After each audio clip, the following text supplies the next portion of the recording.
Hello guys, welcome back to my YouTube channel.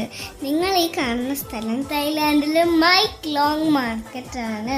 ഈ മാർക്കറ്റിന്റെ പ്രത്യേകത എന്താണെന്നറിയാമോ ഗൈസ്? ഇവിടെ എല്ലാ 2 മണിക്കൂറിലും ഈ മാർക്കറ്റിന്റെ അകത്ത് നിന്ന് കൂടെ ട്രെയിൻ പോകും.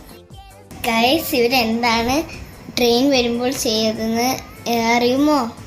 ഇവർ ഷോപ്പുകളുടെ ഷീറ്റുകളെല്ലാം മാറ്റും. അപ്പോൾ ഈ ട്രെയിൻ പോകും. എല്ലാ 2 മണിക്കൂറിലാണ് ഇവിടെ ട്രെയിൻ വരുന്നത്. അപ്പോൾ ആളുകൾ ട്രെയിൻ വരുന്നത് നോക്കി ഇങ്ങനെ വെയിറ്റ് ചെയ്തിരിക്കുകയായിരുന്നു. അങ്ങനെ ഞങ്ങൾ അവിടെ ചെന്നു, ട്രെയിൻ വന്നു. ഞങ്ങളുടെ ടാക്സി ഡ്രൈവറാണെങ്കിൽ ഞങ്ങൾ വെയിറ്റ് ചെയ്ത് പുറത്ത് നിൽക്കുന്നുണ്ടായിരുന്നു. ഞങ്ങളുടെ നെക്സ്റ്റ് ഡെസ്റ്റിനേഷൻ അതിനുശേഷം ഫ്ലോട്ടിംഗ് മാർക്കറ്റ് തന്നെയായിരുന്നു. അപ്പോൾ ഞങ്ങൾ ഫ്ലോട്ടിംഗ് മാർക്കറ്റിലെ വിശേഷങ്ങളുമായിട്ട് വീണ്ടും കാണാം. Stay tuned to my YouTube channel. Then see you guys.